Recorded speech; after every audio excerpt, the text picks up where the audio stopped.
everybody. Welcome to the show for this week.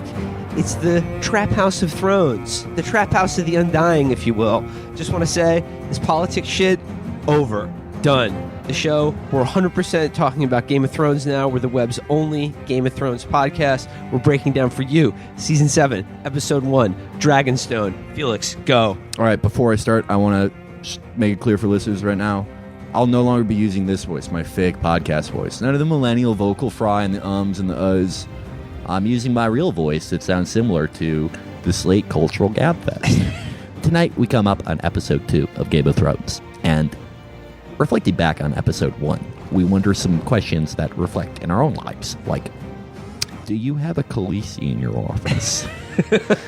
I just feel like we're done talking about politics, obviously, but we can still talk about Game of Thrones, which is just like politics. So in a way, we don't have to stop. Donald Trump is the dragon from Game of Thrones because he opens up his mouth and instead of breathing fire, he breathes fake news. If Donald Trump, politics is Game of Thrones, the pre-existing condition is grayscale.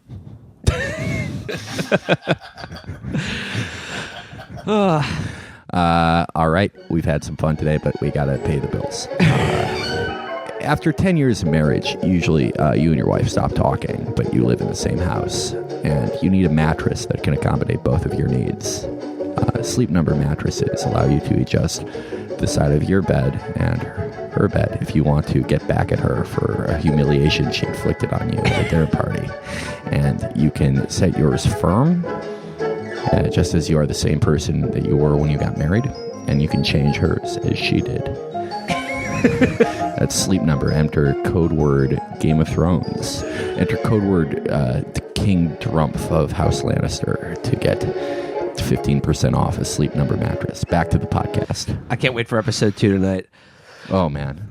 Ugh. There's going to be some, if Sean Spicer was in Game of Thrones, he'd go, we're going to make the leakers to be on the Night's Watch. Okay.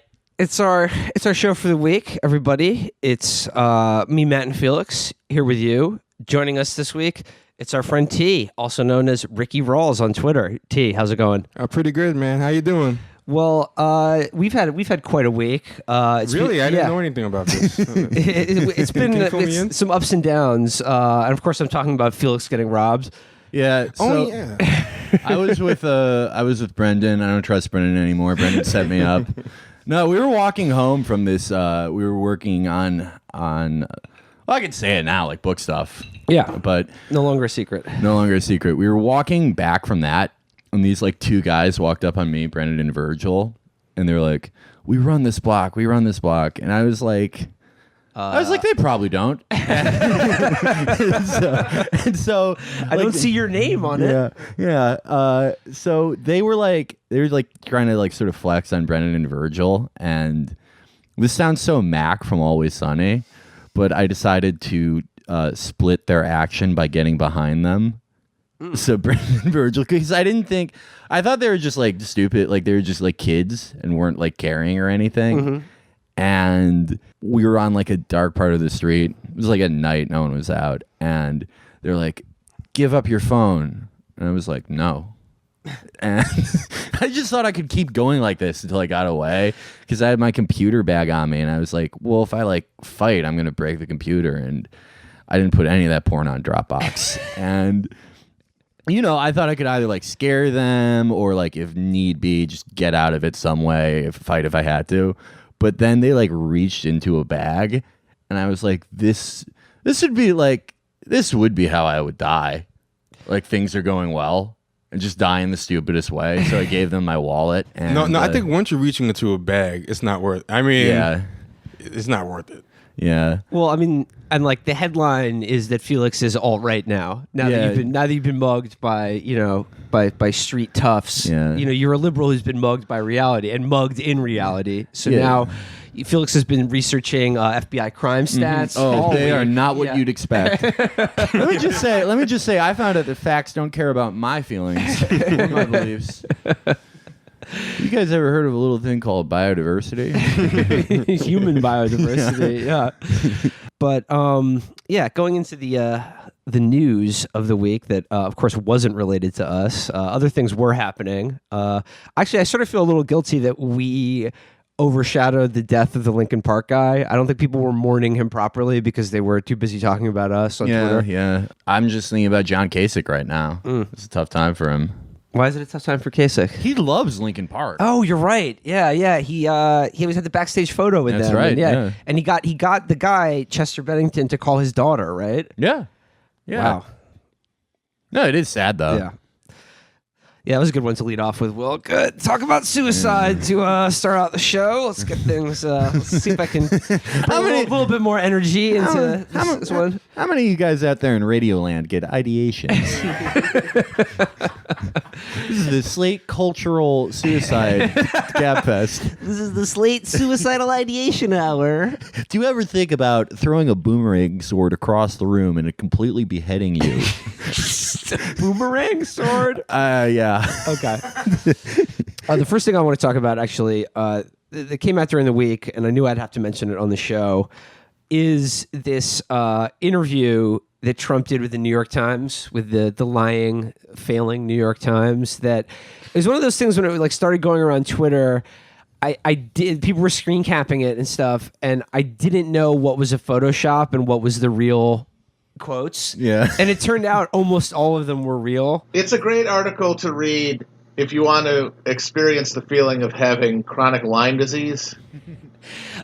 Your body gets real achy and you're kind of double visioned and you're really tired all of a sudden. I've highlighted a few selections from this. This is, I think, Maggie Haberman says to Trump in Paris, he says, "I don't think I've seen you look like you were enjoying yourself that much since the convention, really." And he's saying how much fun he looked like having when he was in Paris.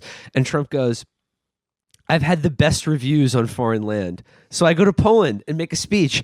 Enemies of mine in the media. Enemies of mine are saying it was the greatest speech ever made on foreign soil by a president." I'm saying, man, they cover, and then in brackets, garbled.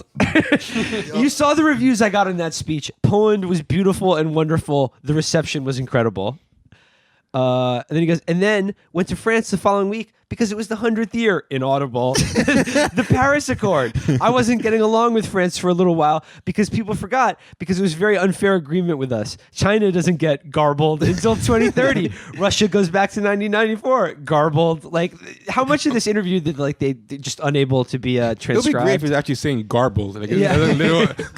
He's getting nuts enough. I can just see him just throwing in the word garbled left and right. He's trying to bite through a jawbreaker during the interview. I've actually done it before when you weren't in the room. I'm the only man to ever bite through a jawbreaker. I just want to say, hey, before we keep going, you're going to see it, but David Cross, guess who was right about the dementia thing? Yeah, that was a bit of disagreement that, that was one of the biggest controversies, I think. Yeah, it was the David Cross disagreement over whether Trump actually has dementia or is just stupid. And I don't quite know how to answer that question, but after this interview, I have further thoughts. I will interject because my dad had dementia, and during the election, my mom and I sat down and watched Trump for a while, and we just kept commenting on how does no one realize he has dementia.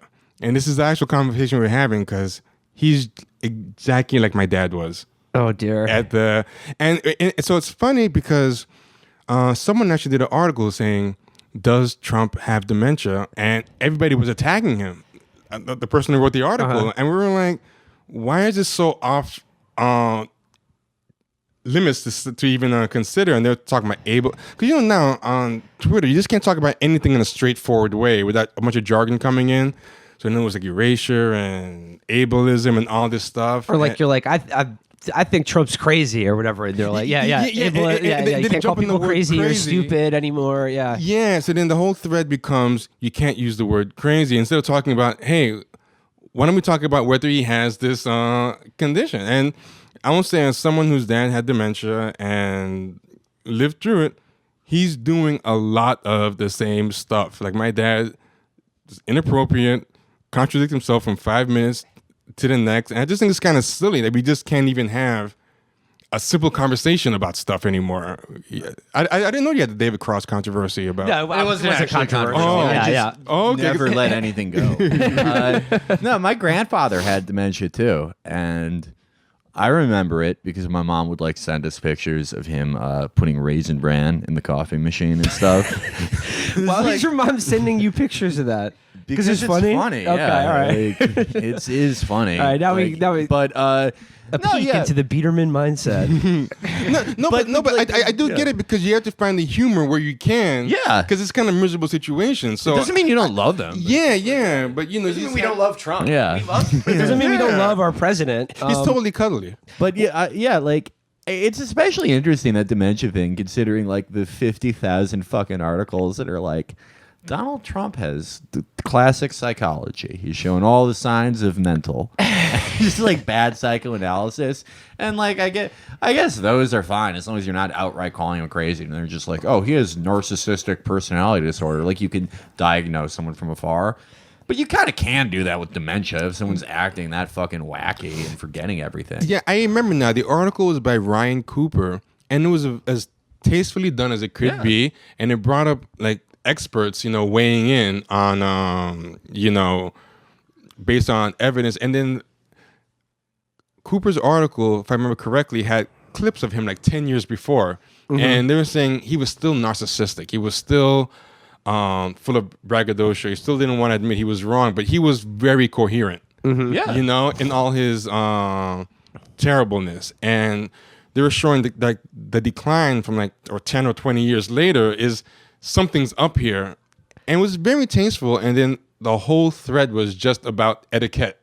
Right. About how you're supposed to bring it up. And Cooper had to spend the whole day defending the etiquette, and not a single person talked about anything that was actually in the article. And I'm like, we're screwed. Like, this is resistance. Like, Well, Ryan's great, and he's also very nice, and that's why you should never be nice to people. It's true. Just write an article just being like, Donald Trump's crazy. I mean that in the most ableist way possible. Well, for further evidence in the dossier here, Trump says of France, he goes, "It was fairly surprising.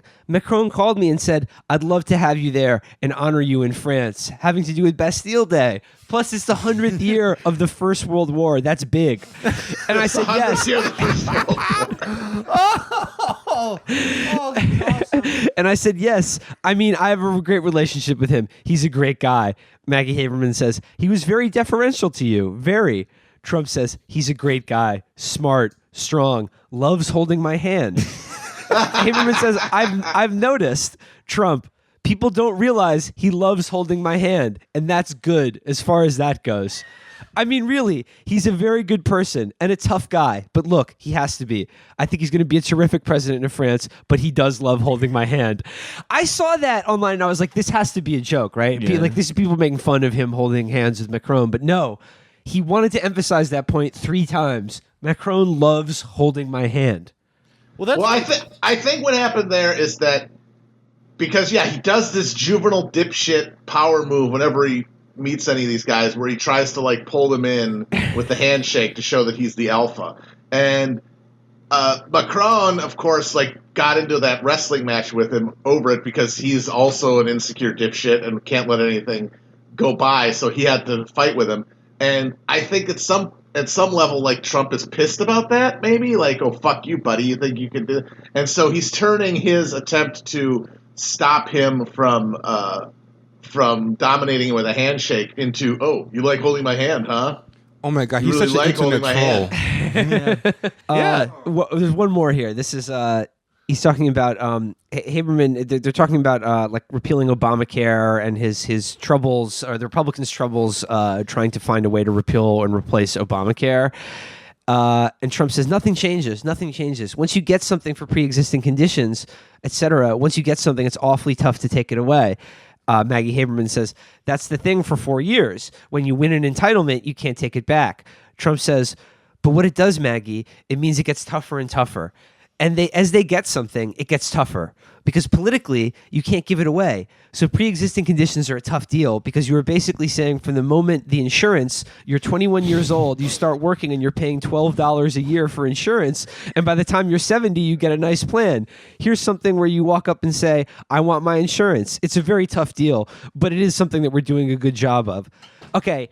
What did he say in that paragraph? Can anyone make any sense of that? Insane gibberish. I hate to credit. There's some guy on the internet who had a theory about this, and from what I understand, he's kind of a dork. But I can't.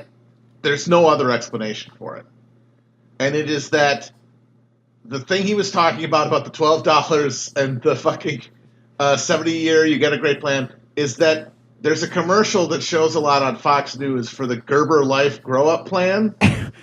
Which is like cheap life insurance you get for your baby that they can like cash in later on in life. What? And they say in the commercial, $12 a year, $12 a year. That's it. No, that's absolutely it. That makes sense. That has to be it. It's the only thing because he doesn't know anything about anything. When he has a specific number like that, he heard it somewhere. Yeah, I'm still stuck on... He watches Fox News 10 hours a day with the volume blaring.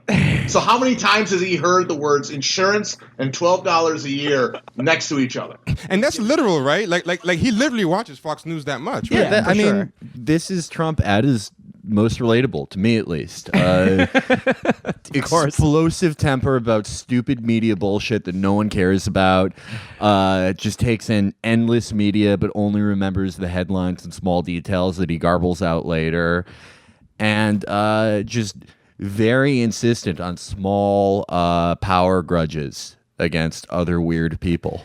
Well, I was thinking about this, and I was talking to Brendan last night in the context of Trump's seemingly deteriorating mind and all of his legal troubles.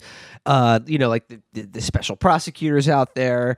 I like that he told the FBI the other day, look, just don't look at my family's finances. This is about Russia. Genius. Like that's a great thing to tell the cops. To be like, yeah, just one thing. You have a search warrant, but just don't check my basement. Okay, let's leave that. That's my special area. All right, just leave it alone. So I think like the more he gets in trouble, and like let's say he's eventually impeached or prosecuted for something, he should just play up his senility like a mob boss, right? Uncle Junior. Vincent the Chin Gigante. Yeah, Chin Gigante, yeah. Yeah, exactly. So like Brendan was telling me Vincent the Chin spent like a decade or something? Like 20 or 30 years. Yeah, 20 or 30 years pretending to be senile and like leaving his house in like a bathrobe and just peeing in the street, even though he was still 100% sharp and it was all just kayfabe for the feds. I think Trump should start doing that and like, have the tubes going in his nose at the trial, the oxygen mask. Like, Jared, you never had the making of a varsity athlete. Yes. Oh, you're right, Dad. What about Jared? Stand-up guy. Strong, just like his old man. What do you think, Steve?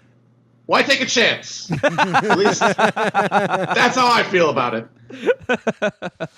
There is the house in New Orleans. I borrowed money from my dad. So, in addition to Trump's defense, I like the idea that like his defense lawyers will have to say, look, Your Honor, my client didn't know what he was doing. You can't commit a crime if you don't know it's a crime. You can't commit a crime if you are insane. That's true. That's true, yeah.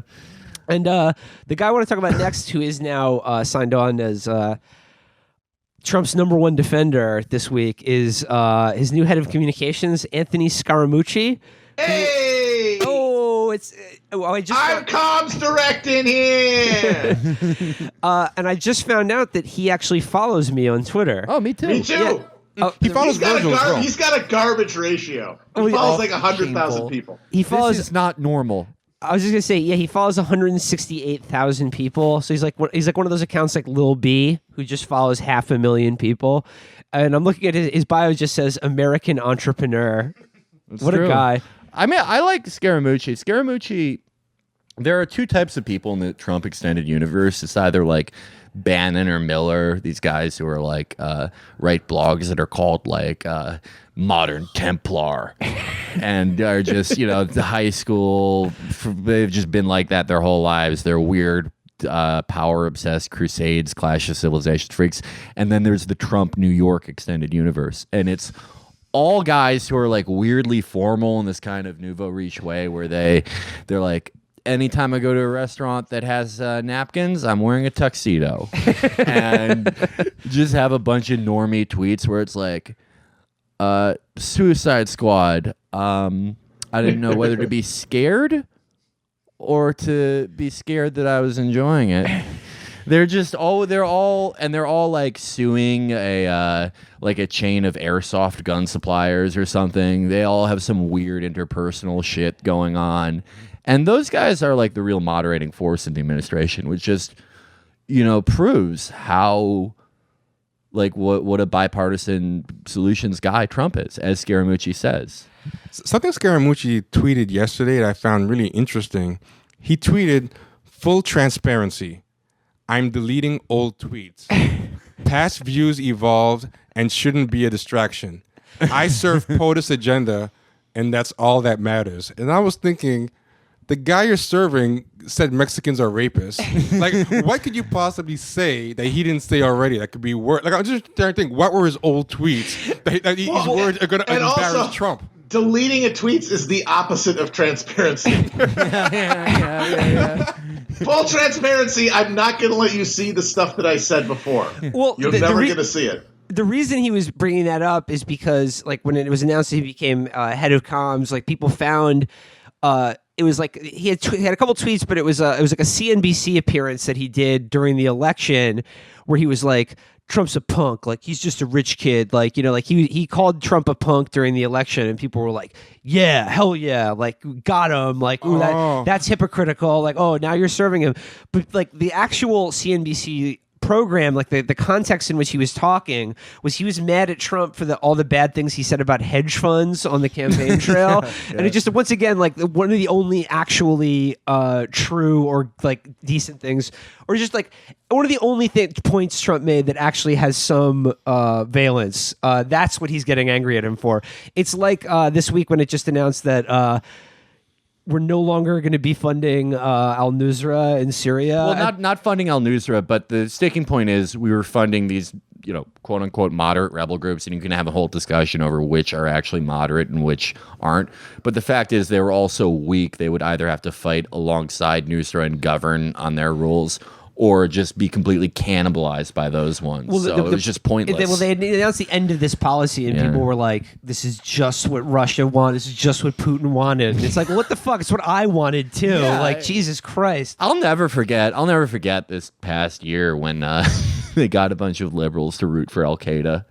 Because Donald Trump was rude. Well, I think John McCain actually tweeted, as an ice cream scooper was taking out part of his brain. Yeah, as the dipping into the 31 flavors with a scoop, he was just like, must keep funding moderate rebels. Oh yeah, Ben Carson is in there touching his brain, and his leg is kicking up towards the ceiling involuntarily, and the only thing keeping the neurons firing is the possibility of a ground war in the Shia Crescent. The Maverick.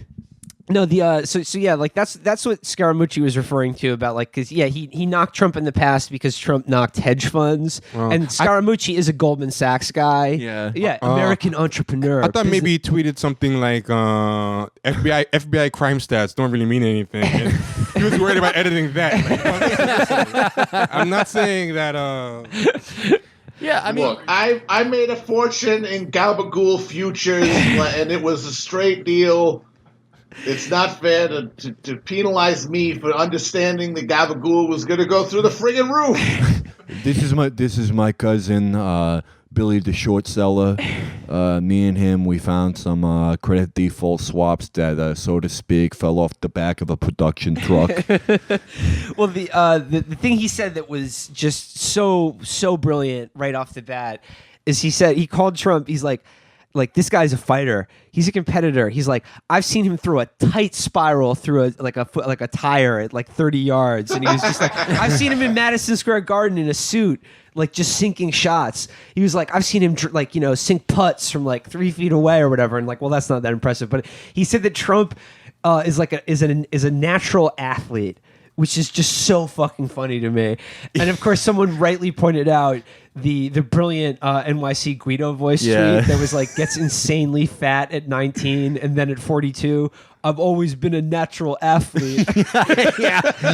Oh, it's perfect. I mean, Trump also had that thing earlier last year where he was like, yeah, for a while there, I was the best baseball player in New York. Yeah, I remember. Yeah, he said that. wow. Yeah, he was totally serious too. Dead serious. I mean, that's what people don't realize about old people, especially old people with dementia, is that everyone talks about reverting to a child in the way that you want to eat candy and you shit all the time. But you also revert. No, Felix, that's just you. That's just I have dementia. And I've been the victim of a crime. So don't yell at me anymore. But you can't get mad at Felix anymore. Yeah, I mean the fire thing, all of it. But you also revert to a child just in how often you lie. Yeah. And like Trump does lie like a 8-year-old, where he's like, it's just all this shit. Like when President Shinzo Abe of Japan came and visited, he said I could be the honorary head of Nintendo. I gotta tell him, I hope that the thing about the throwing the tight spirals in the tire is accurate, because he's going to be able to use that in the Viagra commercials he shoots after he leaves office. I hope that they do Trump in the tub, like in the Cialis ad. He's just wedged in there. So I could get out anytime I wanted. Melania is in a tub that's like 500 yards away. It's actually behind the Iron Curtain in Yugoslavia. Oh, yeah. In Czechoslovakia. Oh, God. Yeah. Oh, yeah. That was Joy-Ann Reid said that. Wait. That was the dumbest Brain thing I think I've genius ever... of the resistance, Joy-Ann Reid. Yes. Oh my gosh. That was one of the dumbest things I've ever seen. On every level. It was like a tiramisu stuff. It was stupid, and then it was factually idiotic as well. It was pretty impressive. Didn't she say Soviet Yugoslavia? Yeah. No, which Slovakia was not part of in the first place. Wasn't Soviet, and beyond that, who fucking gives a shit? She tops herself all the time. It makes no sense. Like, there was something she said recently. She was arguing with another black woman about how much black people hate Bernie. And she just wouldn't let it go. And then the black woman she was arguing with was very respectful, very nice, and she was just being very condescending. But she said, yeah, listen, I'm going to tell you what black people think, and they didn't like Bernie. And the woman's like, actually, here's some stats that show that a lot of them did like Bernie, but after Hillary lost, they did another poll showing that black people really started liking Bernie more after Hillary lost. And then Joy-Ann Reid responded with the most idiotic, self-defeating point ever, which is like, well, those stats don't matter because everyone knows that black people will vote for any Democrat with name recognition. And I'm like, wait, doesn't that defeat you saying that black people love Hillary? Because she has even more name recognition than Bernie Sanders. Like, it doesn't even make sense. And aren't they always saying that Bernie isn't a Democrat, like all the MSNBC said? Yeah. He's not a real Democrat. So she starts the argument saying, look, I have proof showing that black people really like Hillary. Then she goes, wait, but black people liking a Democrat doesn't matter because they're like any Democrat with name recognition. And this was a good argument to her. But the weird thing was people kept arguing with her after that, and no one just pointed out, wait a minute, this defeats everything you started the whole premise with. And not just that, it's kind of insulting to black people. Because you're just saying that they'll just vote for anybody with the D in front of their name. So... yeah, I don't understand her at all. It's very interesting. Well, we were talking about this, like how, like a few years ago, she would like actually critique like the entire party and Obama specifically, like from the left. Like everyone found that tweet from a few years ago where she's like, you know, the real Democratic revival or whatever is with Bernie Sanders. And it's like a lot of like Peter Dow used to like critique Obama about Palestine. And it's like, What the what? Yeah, Yeah, the fuck? he was like, yeah, you haven't killed nearly enough of them. He's like, they're all in one place. You don't get it. That was our chance. Give them a state so I can nuke it. No, yeah, it is weird. Thinking about them too much does hurt your brain. One other thing I want to bring up from this week that I thought was amazing. We've talked about her on the show with Sarah Jones in the past, but Louise Mensch this week said her sources tell her that Steve Bannon, everyone glommed onto that, but in her replies, she said Steve Bannon and Donald Trump will both face federal execution for treason. They said that, she said that literally Bannon and Trump are going to be executed for treason. This is what her sources are telling her. I love the way that she formulates these, where she's like, how does she think trials work? The judge is just like, well, I'm writing up the trial. I'm writing the script for the trial, and I think it should end in execution. And he's like, don't tell anybody. Don't tell Louise. But my sources in night court tell me. But she said, I'm pro-life, and this gives me no pleasure to report this, but Trump and Bannon will be executed. And of course, Matt, how is this any fucking different than Facebook shit you get from your uncle 5 years ago about sources inside the Pentagon say that patriotic generals are preparing articles of impeachment and execution against Barack Obama. He will be hanged in front of the White House in 1 week. And these are the same people who talk shit. Same people who talk fake news all the time. And meanwhile, they're spreading the most batshit stuff. Well, she was the one who claimed 3 months ago that there was a FISA warrant, which doesn't exist, that was fucking served against Trump. And none of her fans are like, yo, where's that FISA warrant? What's going on with that? They still give her credit for being the first person to report on this thing that has not fucking amounted to anything months later. By the way, again, thanks again to the New York Times for giving her an op-ed column, or not an op-ed like a regular, but they published a piece by her in the op-ed section of the Times. So good work for them. But Matt, when she said that Trump was going to be executed, I immediately thought of you. And the noose being tightened around his sort of turkey neck, and just someone in the background going Muqtada, Muqtada, Muqtada. It would be World Star. I think that just for a gag, this would be fun. All the courts in America should operate as Louise Mensch says they do for a day. Call the judge, Your Majesty. Traffic court can summarily execute people. The bailiff just blows their brains out, and the judge bangs the gate. He's like, trial begin. If you reach 50 points, you will be executed. I mean, I guess she thinks that because she's from England, and that's kind of how they do their courts over there. Mm-hmm. Sources tell me that Donald Trump will be placed inside of a giant labyrinth. There has been a genetically engineered minotaur in the center of it that has been ordered to eat him upon sight. The sources tell me that the prison they put Magneto in is real. I found an old piece she did that I'm surprised no one brings up, but you guys probably saw it. You guys saw the piece where she wrote a couple years back saying, I admitted I did so many drugs, I think I permanently broke my brain. Yeah. I think it was a cry for help and just kind of flew under the radar. And then that final break happened. And I feel like someone needs to go back to that and just help her. She gave a cry for help, a clue that went unacknowledged. No, people are too busy just waiting on bated breath for her next big scoop. Oh, I want to make sure people know that's not a joke. She really wrote that article. Yeah. Because sometimes people don't realize think we're joking. We're not. England rules. Every celebrity, every pundit in England is just someone like Louise Mensch, or a person named Reese Chaufrey Bacon, and who just writes articles that are I can't get my kid to stop calling me by my first name. And it's just all pathetic inbred aristocrats who are hated by everyone, and that's what all their articles about, and then they blame Corbyn. Or it's Louise Mensch, and it's just Yeah, I got fail brain. It's a better country than us. I mean, they're about to elect Corbyn. You can't really argue with success, can you?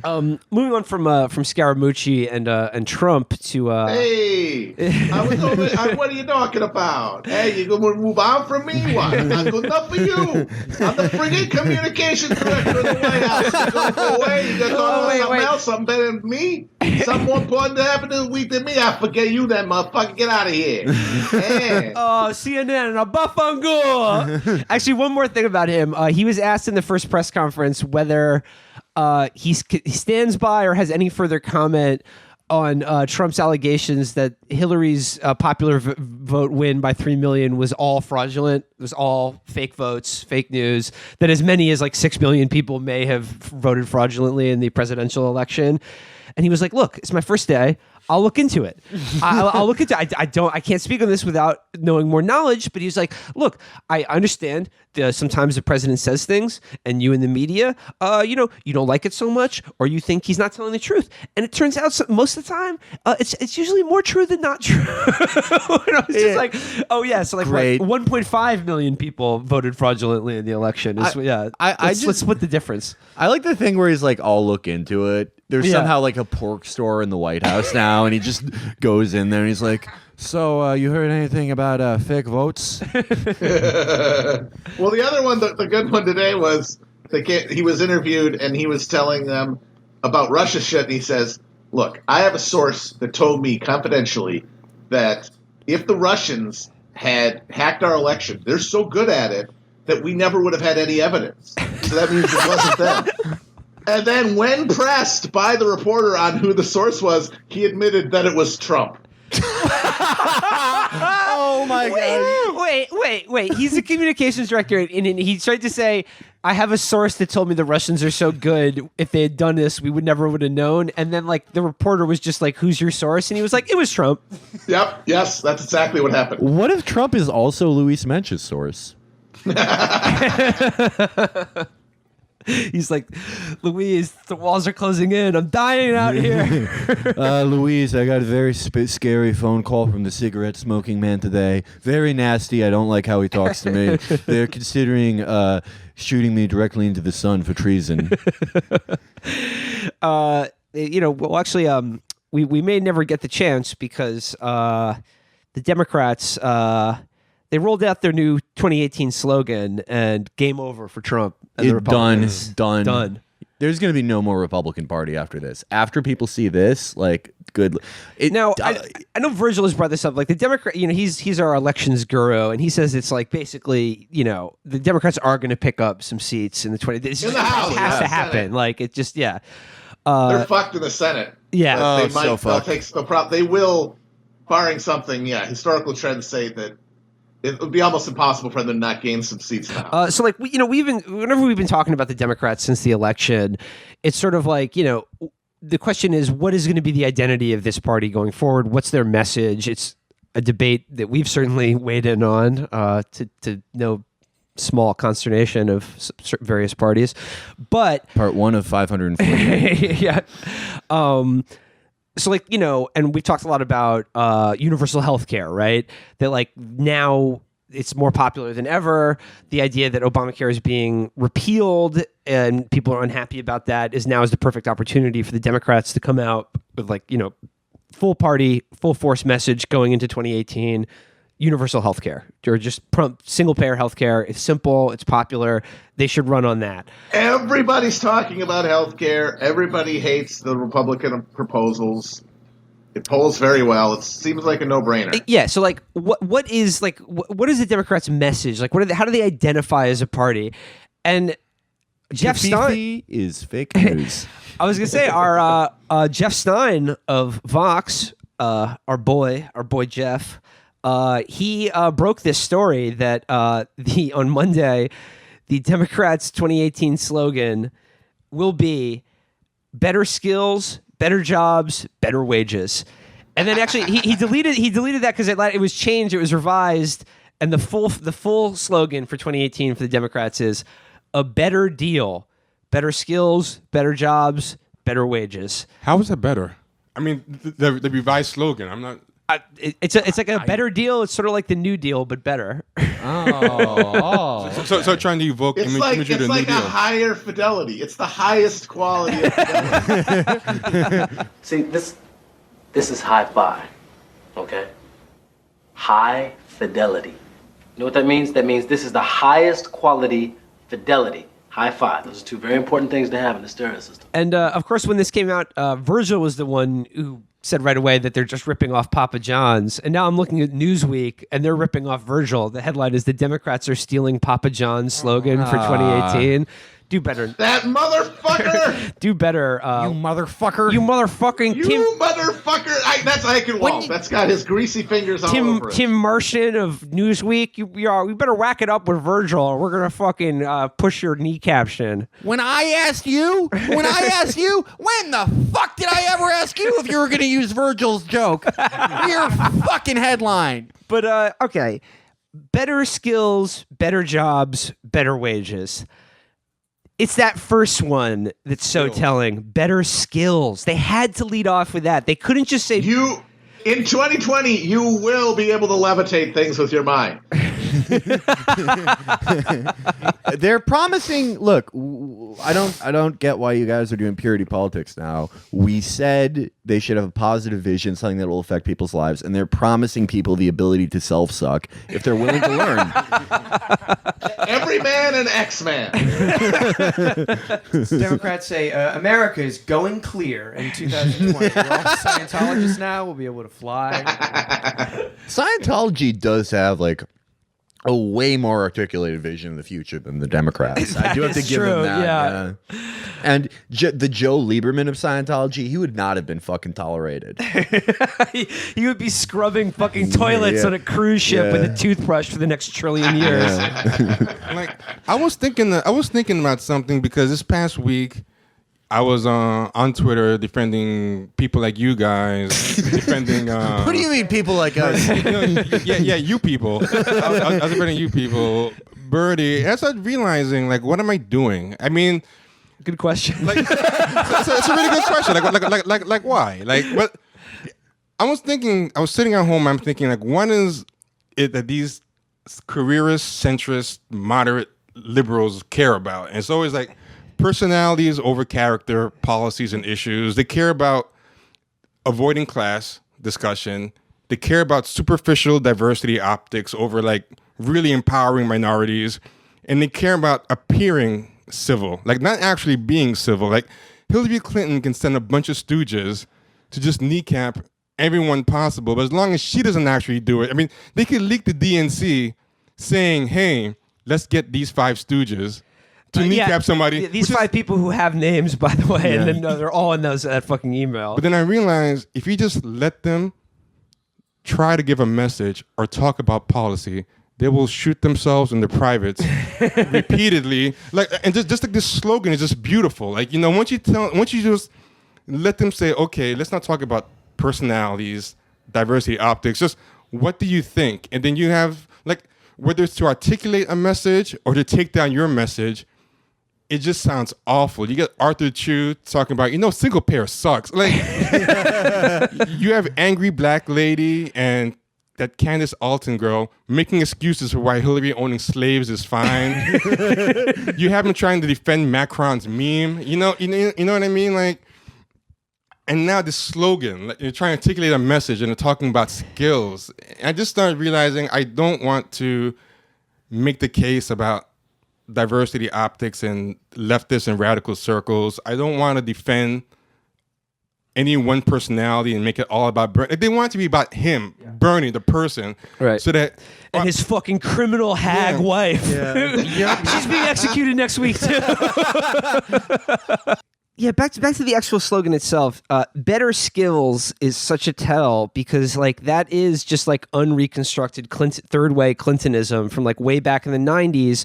Like this is the whole idea that like education is the way out of poverty. That like people just need better education to get the better skills that they need to get the better wages, rather than just saying better jobs, better wages. Putting better skills up front puts the onus on the worker to be like, well, it's really your fault, the reason that your wages have stayed stagnant for 30 or 40 years. And you want to make sure you're not giving the wrong people the better jobs. Right. There's another implicit message about that. And those better jobs are fucking limited. So Right. once again, your proposal is we're going to get people the skills. Some of them will luckily get better jobs, and the rest of them will still be fucked, but they'll be able to code. Yeah, I mean, So they can code a website about how they're starving to death. yeah, this sort of reminds me of the conversation we had about upper middle class cultural milieu the other week, where it's like, do you not get that this good that you think is this bone you're going to throw the underclass? Do you not get that in this system it's only worth this much because of scarcity? Yep. Like, how many website designers do they think there can be in America? Like, how many graphic designers? We already have too much. I'm sorry. And I mean, part of it is just these people are kind of dumb. Like when Kasich is going super evangelical about coding, I think you're a dumb old man. You don't know what it means.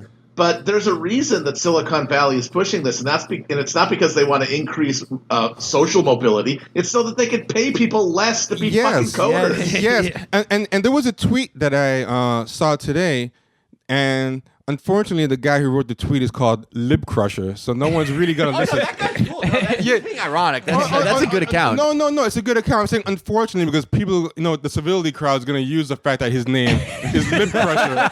He threatened to come into my house and crush me between his massive thighs. Oh man, that reminds. Yeah, but he said the end goal of make everyone learn code isn't to give everyone good jobs.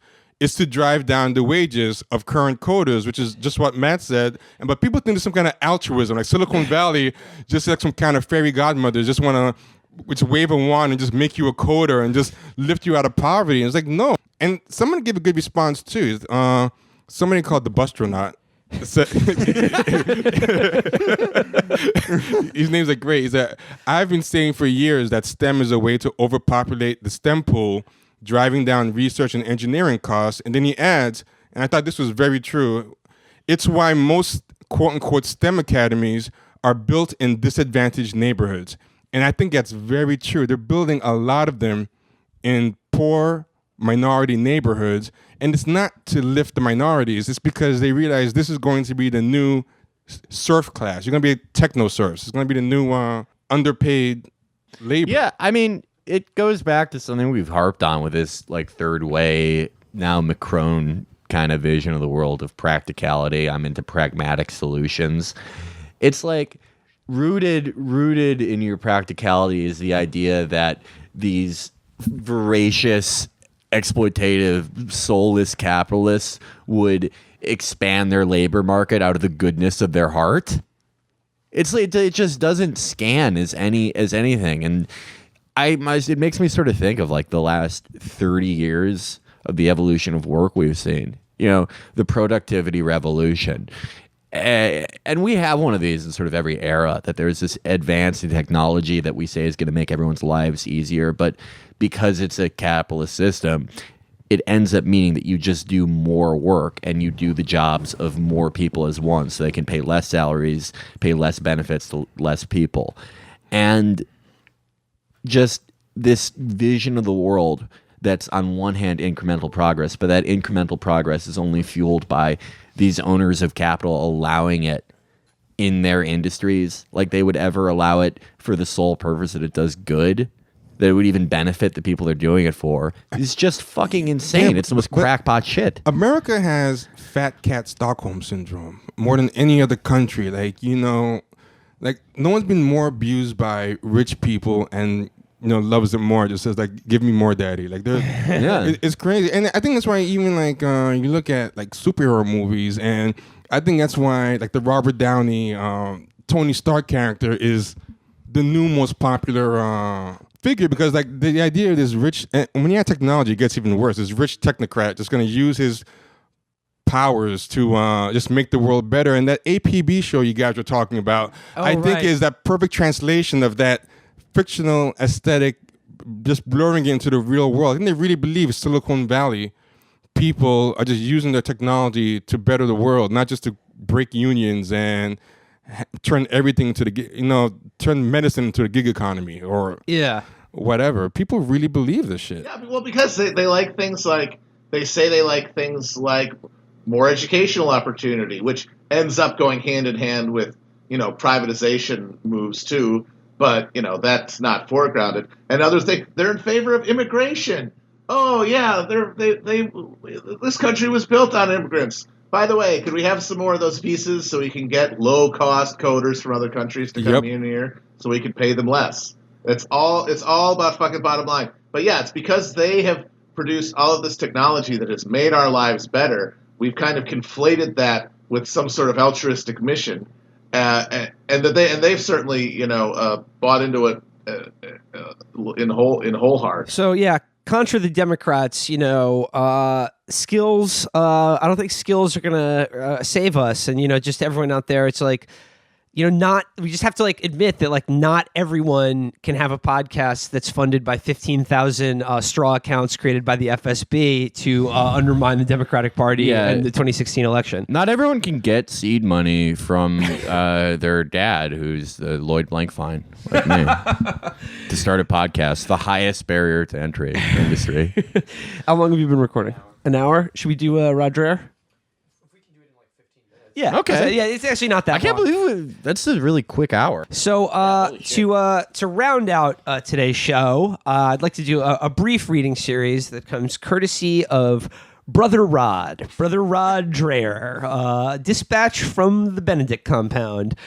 These are just 2 posts that Rod had on his blog at the American Conservative, letting his readers sound off. And this is a big mailbag thread about pornography and the horrible toll that it's taken on their lives. And I just want to read a couple here because I found it to be such an interesting window into the world of the Rod Dreher Benedict option fan and what's going on in their lives. Well, the Rod reader mail is the best shit you've ever read because I think half of them are just made up, like Rod is writing them. But Almost certainly. The other half, it's just as bad because imagine who's reading Rod Dreher and is like, yeah, I want Rod's take on this.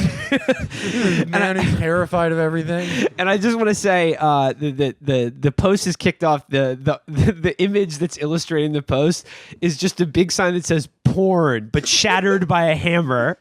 Look at that. Yeah, I'm looking at it now. It's hilarious. So he goes, some amazing responses to my terrible cost of porn post from this morning. These came in the mail, and I post them with permission. So I'm just going to read just a few selections from these reader mail here.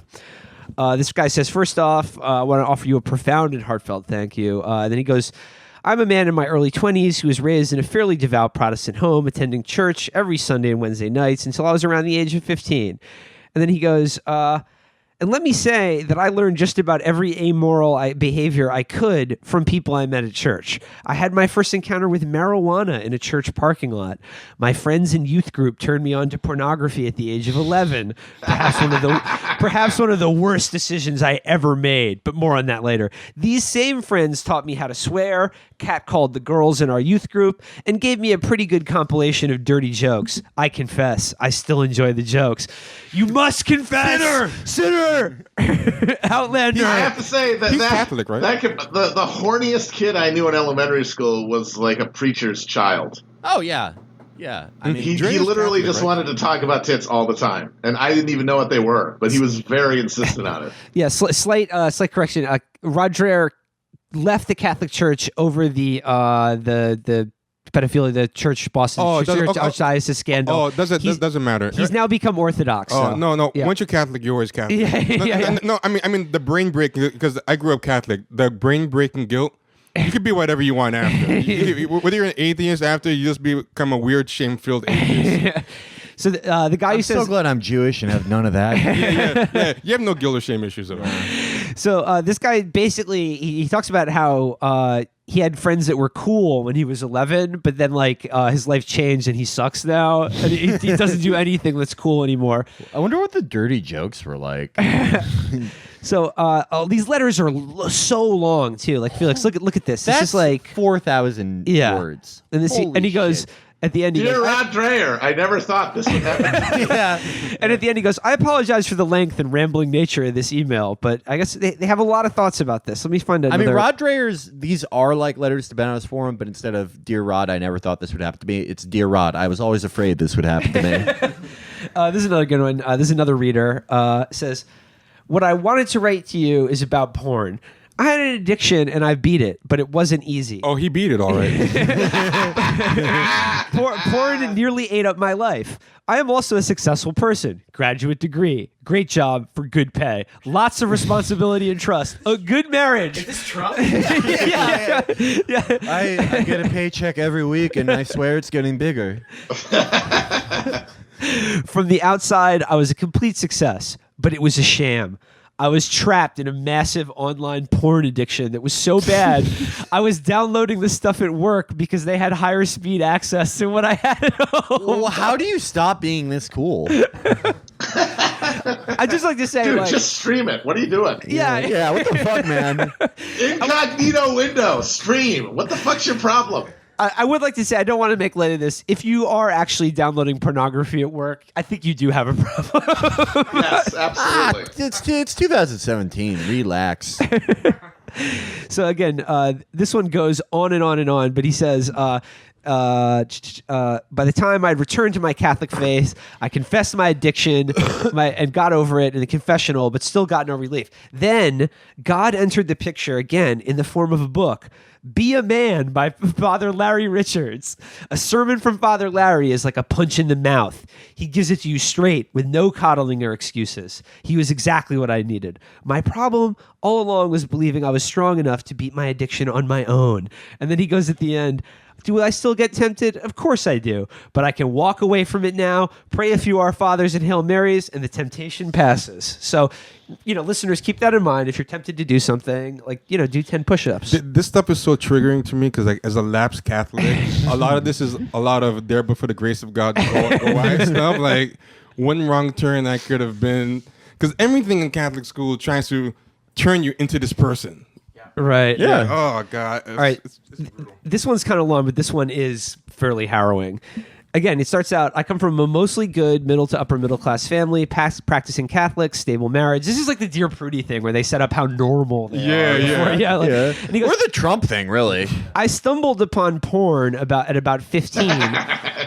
I love it. It's all this passive thing. I stumbled This is upon like it. Adam Yeah. Johnson's thing about how all newspapers write about America going to war as if we're accidentally doing it. Yeah. The only people who ever stumbled upon porn are, and this is now a thing that is never going to happen again, but of a generation, we might be the last of it, who literally were walking through the woods and found a porno. Matt, you bring that up. One of his readers mentions that. I'm going to get to it. I'm going to get to exactly that story. Perfect. I love the idea of that happening with porn, but also everything you can only find on the internet. Like you just trudging through the forest and you have to do a stone puzzle like in an RPG, and it reveals Tub Girl. All right, I'm gonna finish this up. He did a follow-up post because there was still too many letters coming in about porn, and believe me, the first post. Look at how long these letters are. I can't possibly read everything I highlighted because it's just too much. These are the people who are commenting on Pornhub, and they just brought their same commenter energy to Rod Dreher's blog. So he did a follow-up post, and reader PJ writes, and he goes, our daughter was asked by a boy to provide oral sex for him at recess in first grade. I'm gonna go on. I said I don't think this probably happened. Well, kids do shit like that to each other, but it's almost like, I mean, it sounds weird to say, but it's like pretty non-sexual because they don't even know they can get off. Basically. Yeah, they don't get it. Yeah. And so I just think it's silly. And then he goes, parents were nice. Their parents were nice people, but clueless about what their kid could access via the phone. And teachers are too busy with academics to be paying attention. And then he goes, literally their job. The third, fourth, and fifth grade students at the local elementary school were using their school district confirmed Google accounts for Google Drive to send homework back and forth, to sign up for YouTube. And some of them were posting videos of them dancing naked for all the world to see with their Google district email displayed. Most of the parents and school employees were totally unaware this is going on. The overwhelming majority of parents are clueless what their little darlings are doing. This isn't high school or middle school. This is elementary schools now. Now. And I just want to say, I don't think you're allowed to upload naked videos of children dancing to YouTube. Yeah. I don't think you're allowed to do that. Yeah, call me crazy. I'm gonna tell you what I think the exact from experience with these type of religious people. Like, okay, like addiction is like you have your neurotic self-destructive compulsion to do something. Like you'll do it even you have to do it at work at the worst place possible. Then you get a tolerance to it. Like you need more and more of it. And then the final step is you start getting withdrawal. Like if you don't get this stuff, you just start going crazy and acting out. And these people have these type of addictions and 3 factors with all types of stuff, whether it's sex, pornography, whatever. But instead of going to religion to learn to undo that, they just take all that same stuff and just treat religion that way. So not ever neurotic compulsion to just always be religious. They need more religion to get the same effect. Religious interests are getting more and more hardcore. It's like, you're going down that, rabbit hole into just like the more and more fetishized. Yes. So these guys, that porn thing that they have, and that same fucked up dynamic, they never got rid of it. They just applied it to religion because they never stopped having the brain structured that way. It's easy for them to lapse and go back to that when somebody dies, when they get. And this guy Dreher is not. He's feeding their addiction. He's keeping them. Yeah. No. All right. This is the last one. I just like that. I want to highlight this. This is from reader 7 Sleepers. Writes what? 7 Sleepers is what this guy goes by. I made enough Lolita Express jokes on podcast. All right. So he says, Matt, this one's for you. He goes, when I grew up near the city, if a J.C. Penney advert came blowing down the street with the bra section, we little boys would tear out the page, carefully fold it, and put it in a safe space for communal gawking at a later date. Hot damn! You mean a girl in a above the knee skirt? What a scoop! Hot crackers, boys! I love. Dude, when I see a woman, I see like a hint of her bra. Me and my friends are jacking off to it together. Guy stuff for dudes. If we see the J.C. Penney catalog and we got some hot ladies testing out the new Igloo cooler, and they're wearing some short sleeve shirts. We're just gonna be fucking. That is gonna look like you left a box of glazed donuts in a hot car. Guy stuff for men, men stuff for guys.